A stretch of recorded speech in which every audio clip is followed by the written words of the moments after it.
Bueno, buenas tardes. Primero agradecer al señor Abel que nos invitó, venimos a preguntarle con respecto a la historia de la rueda que se encuentra en la escuela técnica. Chico de cuarto, esto lo estamos haciendo con el profesor Hugo Vizcay, Ricardo Rivero el que habla, y es para los trabajos prácticos tanto que le di yo de energía hidráulica y que le dio Huguito con respecto a la reparación y remache para cuando pase todo esto, lo que estamos viviendo con la pandemia y empecemos a estar en clase para empezar a reparar la rueda que está en la escuela. Agradecer a Abel, voy a repetir, porque él va a contar la historia de la rueda y bueno, estamos muy contentos, gracias a Abel por estar acá, y, o sea, primero recibirnos. Y bueno, una de las cosas que queríamos saber y llegamos hacia usted es por el tema de la rueda que tenemos en la escuela, que está para repararla, y bueno, saber la historia de la rueda. Perfecto, bueno, muy bien. Ustedes recibieron un regalo, pero nadie les explicó qué significaba, me imagino. Bueno, para referirnos a la historia de la rueda del molino, como se la llama todavía popularmente, tenemos que remitirnos al origen del creador del molino, Juan Lavat. Era un vasco-francés. Tenía un almacén de ramos generales y despacho de bebidas donde actualmente se encuentra el establecimiento de campo Cerrillos. Ajá. Sobre la ruta 29. En cierto momento, Juan Lavat, viene a ser que creó la escuela técnica, tenía el nombre de Juan Lavat. Lleva el nombre. Alguna vez el ingeniero que fue director,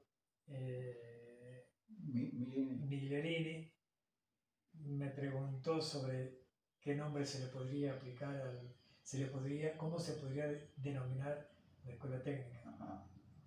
Que es mejor que la del considerado primer industrial, ¿no? De Ayacucho. Bueno, en síntesis, Juan Lavat decide vender, perdón, ¿quién mira? ¿A la cámara? Sí, sí, sí. Bueno, en primer lugar,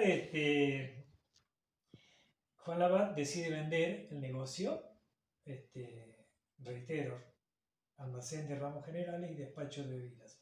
Se lo vende a un dependiente suyo, un ayudante que tenía, que se llamaba Juan Charlot, también francés.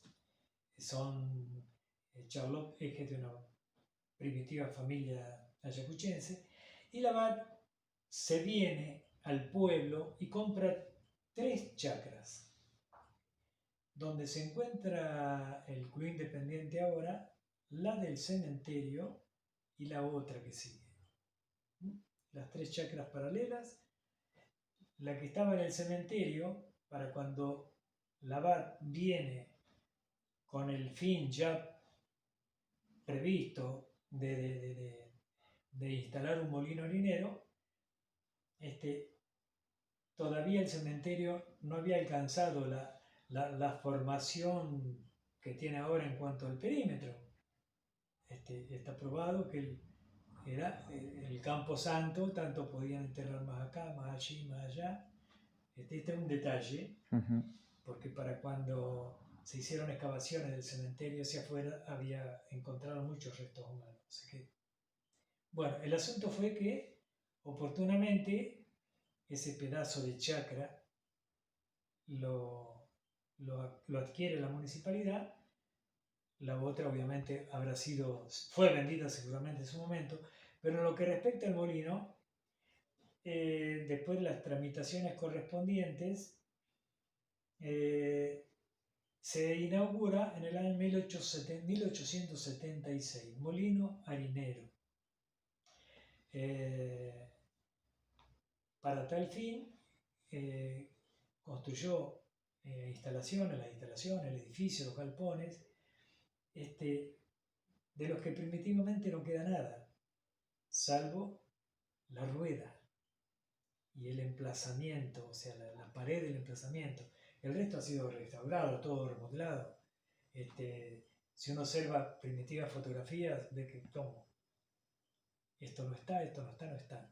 Tampoco estaba el chalet, la casona. Ese fue el tercer molino que se fundó en la provincia de Buenos Aires, 1876. Estaba dedicado obviamente a la molienda del trigo y de otros cereales, con la rueda que según dicen, la primitiva rueda estaba hecha de madera, pero al poco tiempo, una crecida muy grande, muy importante la desmanteló, la rompió, razón por la cual esta rueda, la rueda actual, fue construida en la fábrica de carruaje La Iberia, que estaba ubicado en las actuales calles Bartolomé Mitre y Sáenz Peña. Fabricaban hermanos Fernández, fabricaban carruaje y todo, y a él le encomendaron la construcción de la rueda esa. Transcurrido el tiempo, fallece Juan Labat en Buenos Aires, los herederos le venden la propiedad a Juan Gil. Juan Gil sigue con el molino, sigue trabajando, es el que construye la casona, el que empezó a construirse en el año 1905 y terminó en el año 1908, pero la rueda ya seguía girando. La rueda nunca dejó de girar hasta hace pocos años atrás. Posteriormente Juan Gil le vende el molino a don Pedro Badie, que don Pedro Badie sigue con la molienda del trigo, principalmente de la harina de trigo, porque instala en la casona una panadería. Los hornos estaban debajo en los sótanos y arriba era el depósito, las ventas. Vendía galletas, pan, todo lo que se vende en una panadería moderna. A tal punto que la galleta de Badie alcanzó premios internacionales por la calidad con que se hacía. Hay anécdotas bastante interesantes, pero sobre Badie, pero no vienen al caso. Cuando Badie fallece, los herederos le venden la propiedad a, creo que la denominación era Fábrica Argentina de Alpargatas, a mediados de los años 30. Ahí prácticamente cambia todo el accionar del molino. Ya deja de ser específicamente la molienda de la harina del trigo para comenzar a trabajarse el lino. Siempre a través de la rueda, que como hemos estado hablando fuera de la filmación, por la fuerza del agua, movía diversos engranajes, algunos de madera, grandes poleas, movilizaban otros tantos ruedas y la fuerza motriz necesaria como para moler el lino. Comenzó a sembrarse lino, tanto mirando lo que es hoy el complejo del Club Independiente, el complejo recreativo del Club Independiente, tanto a la izquierda donde está el anfiteatro, y también se sembraba al otro lado, trigo. Se hacían las gavillas, del tiempo necesario como para el secado, supongo, y ahí comenzó la fábrica argentina de alpargatas a fabricar el yute, vendría a ser la parte de abajo, la base de las alpargatas, y la tela para fabricar la ropa de trabajo. que después, cuando dejó de ser Fábrica Argentina de Alpargatas, pasó a denominarse, esa industria se trasladó a Pergamino, AMNAM de Pergamino era la firma. Bueno, pero la Fábrica Argentina de Alpargatas empezó acá. La rueda seguía cumpliendo su función. Y vaya si la cumplía, ¿no? En ese periodo en que estuvo esta industria, llegaron a trabajar aproximadamente 300 personas. Había mucha organización. Era un complejo industrial de muy importantes características. Hasta que, por diversas cuestiones, entiendo, económicas, esa firma se fue de Ayacucho y tuvo el molino en diversos periodos ahí de altibajos, que en realidad fue explotado por personas, por 2 o 3 personas más, que obviamente la industria de la molienda era, si en un momento había trabajado un 100%, trabajaba un 10, un 15%, no era algo que trascendiese industrialmente hablando.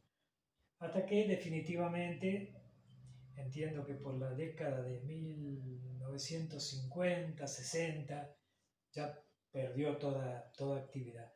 Pero la rueda siempre siguió andando. Significa que a través de los distintos dueños, de los distintos propietarios del predio, la rueda cumplió un rol preponderante. Todo giraba junto con la rueda. El tiempo, las personas que estuvieron a cargo, los cientos de empleados que trabajaron ahí, y en definitiva, cuando dejó de usarse, cuando se quedó quieta, cuando ya prácticamente el agua no pasaba. Bueno, hay un detalle para tener en cuenta. Cuando la rueda giraba, cumpliendo el rol específico para la que había sido instalada ahí, el caudal de agua del arroyo Tandillafú era muy superior al de ahora.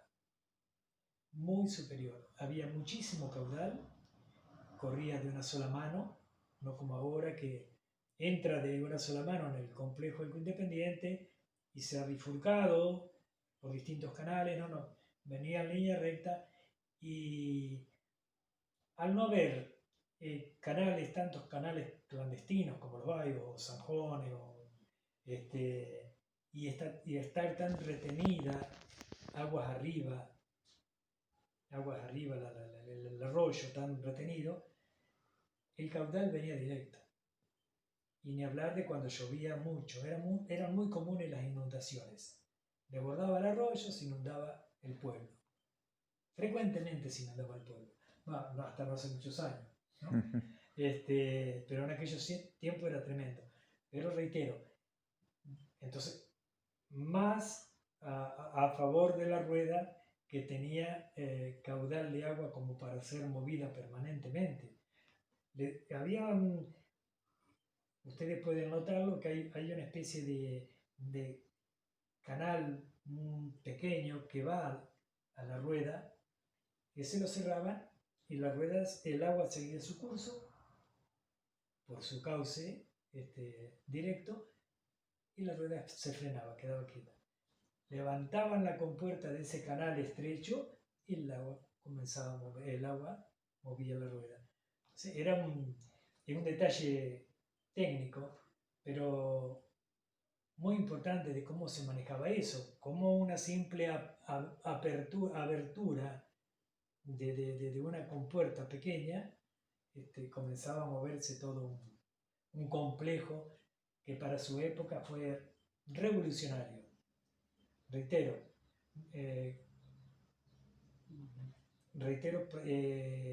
conceptos vertidos anteriormente. Fue el tercer molino harinero que funcionó en la provincia de Buenos Aires, razón por la que en esa época, 1800, principalmente 1885, 1900, Ayacucho fue considerada la California del Sur. La reconocían como la California del Sur. En, en, en respecto a ver, en clara alusión al Estado norteamericano, que de buenas a primeras, debido a la fiebre del oro y a otras cosas, fue el Estado más poderoso de Estados Unidos. Bueno, Ayacucho se la consideró la California del Sur, popularmente, obvio, debido principalmente al Molino San Juan, que coincidentemente, obviamente, lleva el nombre de Juan Labat, ¿no? Y después de Juan Gil.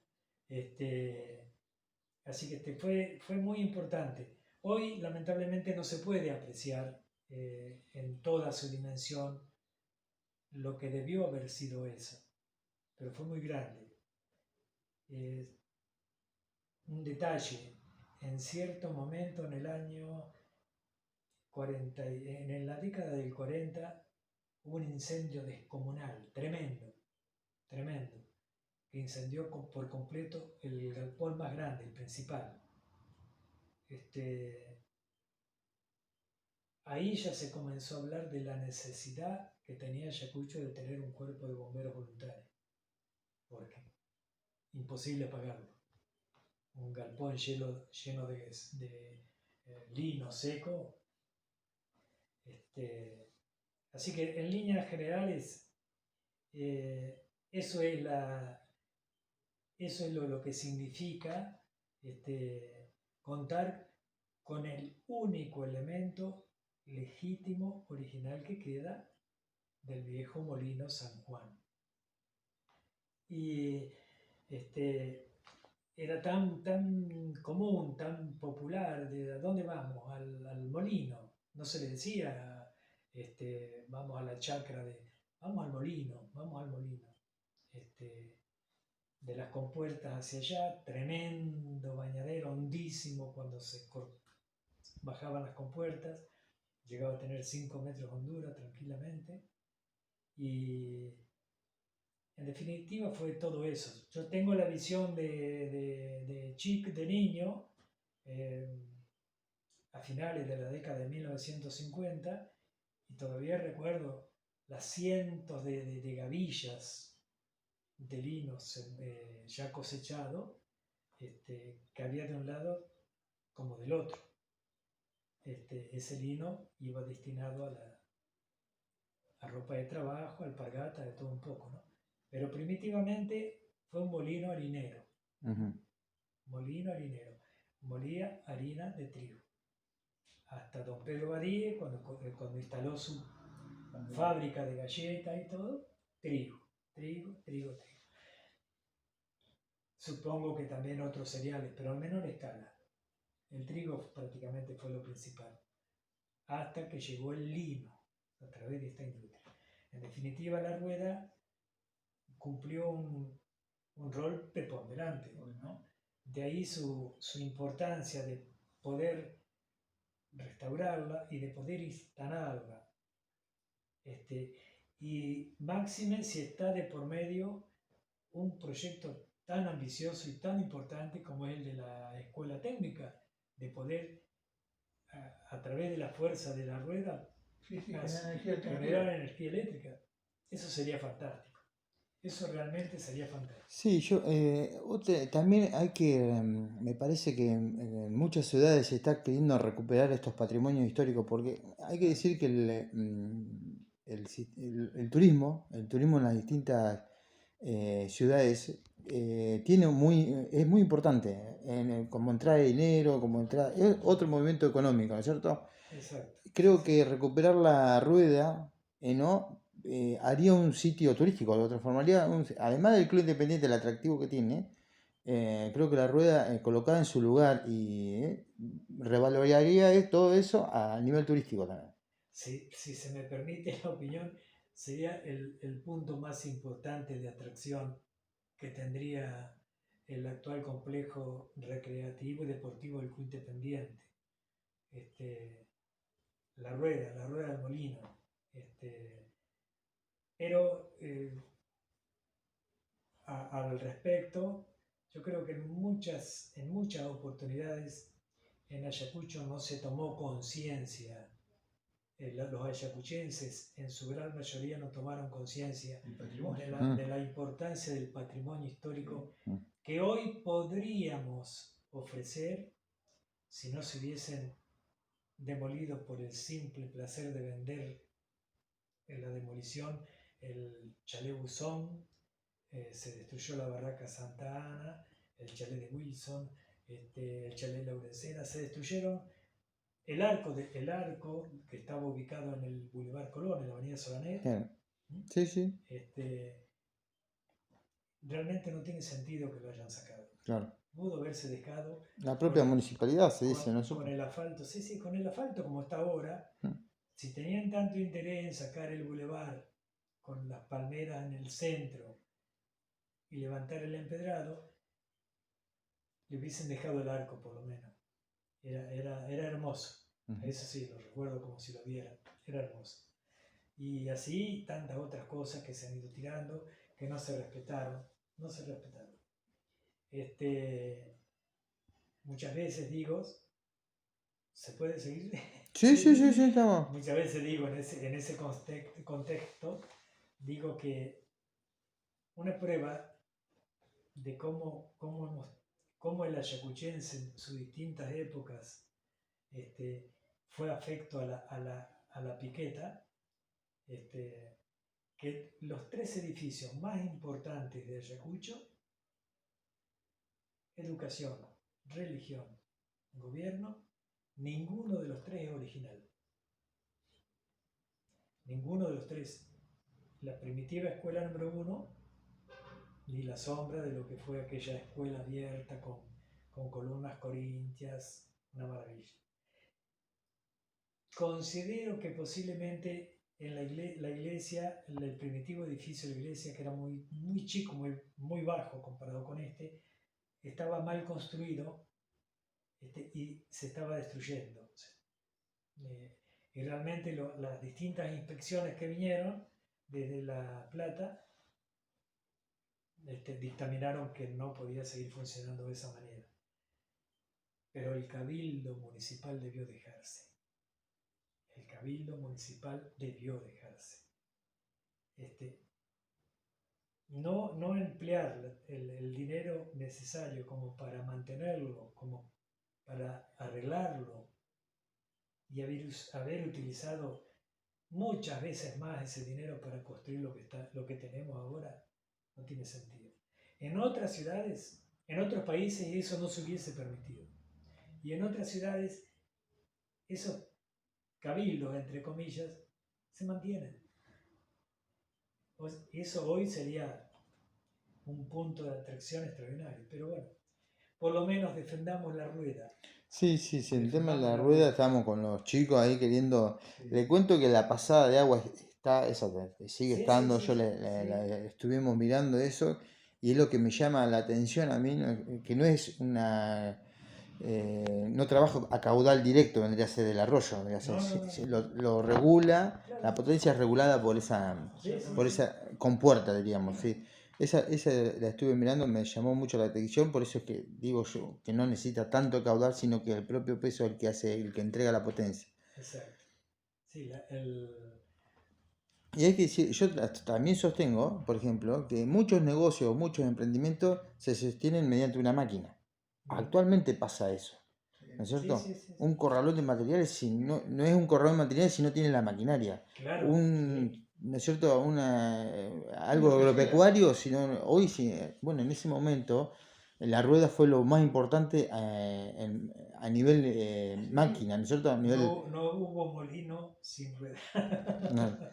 Es muy simple. Sí. Y todo fue cambiando. En lo que hoy es el Club Independiente, todo fue cambiando. Como dicen popularmente, cada maestrito sacó su librito y fue tirando, fue demoliendo de los edificios que había al frente, los primitivos edificios, no quedó nada. Lo que queda es el chalet, la casona, Ujú. que hasta la veo ahora restaurada, que la han hecho. Hay una escuela funcionando, está la policía de un lado, hay una escuela del otro. Yo espero no la retoquen demasiado a esa casona, Ujú. porque realmente es histórica. Eh, Tiene más de 100 años. Y yo no sé por qué motivos. Bueno, esa casona vino a cortar la calle Real. La primitiva calle Real del partido de Ayacucho era la calle San Martín, por donde circulaban las mensajerías y las diligencias que iban a través de las distintas postas, venían desde Buenos Aires, ¿no? Pasaban por la calle Real y seguían a Vizcacheras, que está al otro lado, estuvo al otro lado de la ruta 29 ahora. De ahí iban a Reconquista, lo que sería hoy Cangallo, Estancia de Arriba, Tandil Fu, y ahí pegaban el salto para el Fuerte Independencia del Tandil. El chalet cortó la calle Real. Posiblemente cuando la BAT compra las 3 chacras, y se las hace, se las venden los herederos a Juan Gil. Juan Gil, para esa época posiblemente ya tiene que haber cambiado la ruta de las mensajerías, tiene que haberse producido un cambio muy importante para que pudiese cerrar la calle. Claro, claro. Pero bueno, hasta nos hacemos hasta la casona, podemos ir transitando sobre la calle San Martín, hipotéticamente, ¿no? Bueno, eso es todo. Bueno, bárbaro. Decir, el tema era el yute y la tela era la grafa, por eso que yo... La famosa telegrafa. Claro, por eso es que recibe Claro, también... durante décadas, nadie iba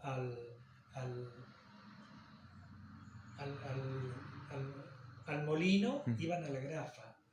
Claro, En mi época, por ejemplo, se la conoció, le conoció. vamos a la grafa. Claro, Vamos a ver si nos podemos bañar en la grafa, porque no nos dejaban entrar, obviamente, estaba re prohibido, muy vigilada, pero la idea nuestra era poder llegar a tirarnos desde arriba de los árboles, de los sauces, que había unos sauces enormes, poder tirarnos, zambullir de ahí a la represa, claro.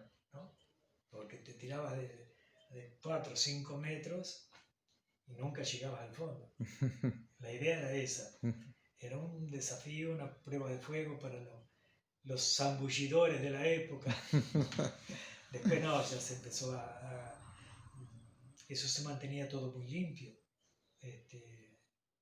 El arroyo en ese predio estaba permanentemente dragado y limpio. Obviamente porque había una maquinaria trabajando ahí, ¿no? Claro. Así que yo te digo, por eso todavía algunos, bueno, más viejos que yo, es difícil encontrarlo, pero todavía algunos mayores, ¿se acuerdan? Claro. ¿Dónde van? A la grafa. Sí, en la grafa, vamos a la grafa. Era lo más común. Estamos, bueno, ya dije sobre los años. Bueno, No, también nosotros esto sirve para los chicos, porque lo vamos a ayudar a los alumnos. Y bueno, también agradecer de parte de la directora, porque Luján, hablé con ella y bueno, dijo que agradecido por la participación, principalmente porque esto nos ayuda a nosotros como docentes, principalmente saber la historia de esa rueda que está en la escuela. Y bueno, nosotros somos técnicos y damos la parte más específica que en este momento estoy dando los contenidos de energía hidráulica y justo se dio la posibilidad de venir con Hugo con respecto a la rueda, digamos. Ha sido un placer y toda vez que si necesitan fotografías o mayores datos, pero reitero, considero que no debo acudir, no debo recurrir a las fechas, porque realmente en este caso no cumplen Está bien. una importante función. Claro. Embarullarlo demasiado a los chico. chicos, así que solamente cómo llegó a construirse un molino que en su momento pudo no haberse hecho tampoco, porque cuando el abad vende cerrillos y se viene acá al pueblo, le ofrecieron integrar la corporación municipal en 1872. Y él dice que no, que él venía con un fin previsto, fundar un molino harinero. Y hasta tanto no le diesen la autorización, porque no le fue fácil, le fue muy difícil instalar el molino. Porque muchos decían, no se puede cortar el agua tiene que circular. En ese tiempo, ¿cómo va a dejar sin agua el pueblo? Pero no, por eso le exigieron la regulación del agua de tal hora a tal hora, como la tuvo el Grafa. En verano a las 6 de la tarde tenía que abrir sí o sí las compuertas.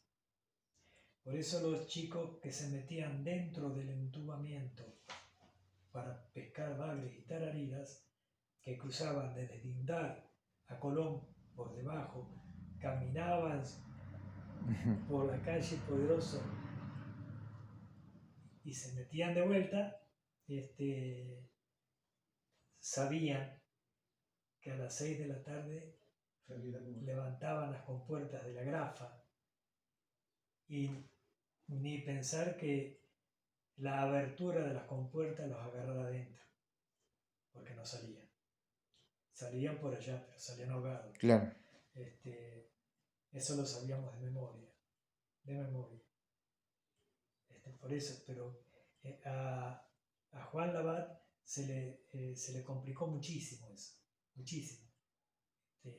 Había todavía muchos pobladores que se negaban a que